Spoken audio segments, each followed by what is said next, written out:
Здравейте хора, с поредния влог, втория подред май, сме сега. Първо, преди да започнем всичко, много искам да ви благодаря за подкрепата. Не съм очаквал, че ще чак толкова добре за първия ни влог. Много съм благодарен за което. Значи днес е събота. Какво ще се правим? Събрали сме се доста голяма компания и ще ходим на Airsoft. Това ми е може би за втори път, обаче първият ми път е било преди сигурно 10 години. Де факто да го броим като за първи път. Очакванията ми какви са? Мисля, че ще има малко болка. Не мисля, че ще е много приятно. Но ще разберем. Но не очаквам да е толкова зле, колко на пейнтбол. Защото за пейнтбола там болката е брутална. Но пък ще е забавно точно това. И след пейнтбола, какво ще правим? Ще се съберем всички да си направим по барбекю, да си полафим, да се позабавляваме. Хубавото е, че вече не съм на диета, значи вече треньорът ме е сложил на... Сега се води като възстановителен период, при което ще е 8 седмици. Целта е тук, след така тежка диета, да не се получи йо-йо ефекта и де-факто сега леко по леко ще ми вдига всяка седмица калориите с по може би 100-200 калории на ден и там вече ще видим тялото ми как ще реагира на всичко. И след това започваме един чист булк с колко се може по-малко мазнини. Де-факто всичко ще е контролирано. Всяка седмица с треньора си правим чекини, един чекин с снимки, с различни пози, сутрин си мера теглото и така. Защо е толкова важно да си следиш? Нали, аз не съм състезател, обаче дори за вас вкъщи е много важно да си следите храната, защото това е едно от най-важните неща, да знаете какво приемете в тялото. В смисъл, да не е само за качване, не сваляне, пак за здравословен начин на живот. В смисъл, хубаво е да се знае какво точно се вкарва. Трябва да гледаш към храната като гориво, вместо удоволствие. И аз цял живот имам проблеми точно с това. Нали, и на мен е по-трудно, защото и аз обичам на моменти да хапвам сладки, обаче е много важно да ги следите тези неща.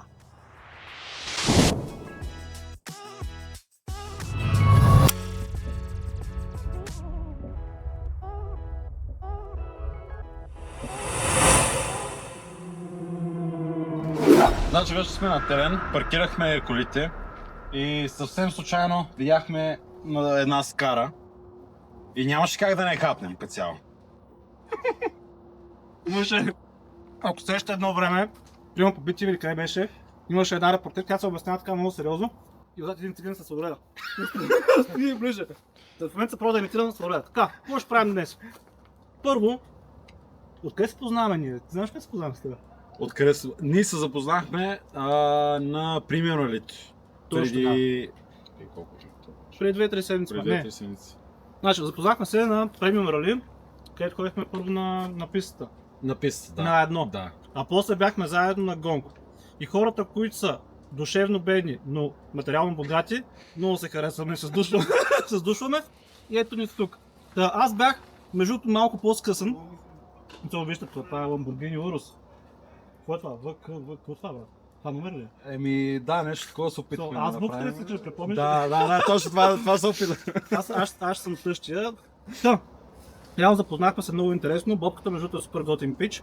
Аз също ще снимам влог за първ път от около 100 години днес, така че бъде интересно. Гледайте клипа до край. Какво ще правиш днес, след че се гърмим? Еми след това вече ще видим какво се случи. Първо, преди това, там едно интервю. Едно интервю. С микрофона. Преди участвали ли сте в Airsoft? Ами това ме е за първ път като цяло, да кажем. Ако дам по-долу с Рус, по-разговорно сме, не? Набързо ще свикна. Играл си? Играл си? Играл си преди Airsoft? Не съм играл. Смисъл, играл съм преди 10 години, но казвам, че не съм играл. Така. И пейнтбол съм играл, но мисля, че горе-долу ще е същото. Май не е много същото. Първо, терена е 30 минути. 30 минути имаме без... от 30 минути от разстояние от точка А точка Б. Така че трудно ще намерим. Това е все едно да играме на дъст двойката едно в едно. Ще търсим цял ден. Дъст двойката беше планата такова. Нали? Играл от CS, нали? Играл съм много CS. Елайче. Да. Сега да ви представя тук хората. Значи това е Боби. Нали така? Няма значение. Добре, това ще го изредим. Той не е популярен много, но имаше едно много известно предаване по нова телевизия. Да, наскоро имаше една битка, ако сещате, Home to срещу Inclusive. И Home to са ви популярни, знаете ги. Ама Inclusive всъщност, ето го човек. Това е Inclusive човека. Поне... Да, това е Inclusive човека. Сега аз малко се издъвих и казах какво занимава бобката. Вие ще разберете това ясно. Рано късно той се каже. Само ще ви кажа, че във ваш голям интерес ще бъде този канал да го следите изкъсно, защото аз му знам историята на бобката. Например, се запознахме и още същата вечер той си разказа майчиното мляко, аз моето. Да, не, повече. Сдушихме се, запознахме се, беше много готин, така че му е много интересна историята и ако искате да се учите от хора, които не са просто скам, фейк, гуру, където не знаеш сега това урош от баща му ли, от майка му ли, от баба му ли, или от Певски.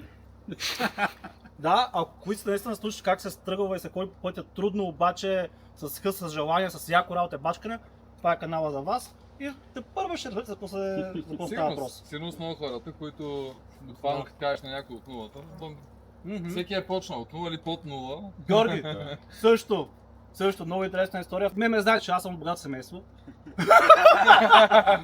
За Ямбол 8 трябва да заплата за както и да е, спираме да говорим. До тук беше с мирните приказки, сега отиваме се гърмим. Яко.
И това беше, значи, доста хубава игра направихме. Червените срещу жълтите. Аз бях от червения отбор. Печелихме с 4 на 1.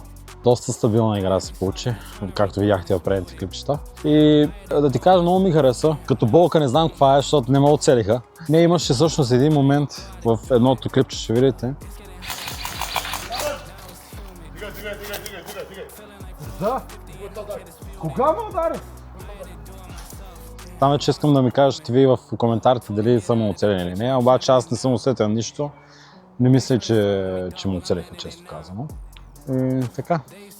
Who is laughing right now? I got M's in the bank, I got M's in these streams, so they text on my phone and they begging me now. I don't got time for it now. Feeling like step when I ball. Така, сега отиваме към импакта, так му пресигнахме и малко ще седнем с всички. Ще пушим по наргиле и така. Myself, that's how it is. I just pull the clutch and I can miss. Trying to tell me everything I know. If they get a shot, they bout to choke. I was looking at them from the back. Now I'm looking back. И така, хора, това беше за днешния влог. Дано да ви е харесало. Много добре си изкарахме. Добре се получи, си мисля. Пишете долу в коментарите, кажете ми какво ви е интересно да гледате, да разберете. И така, ще се видим на следващото.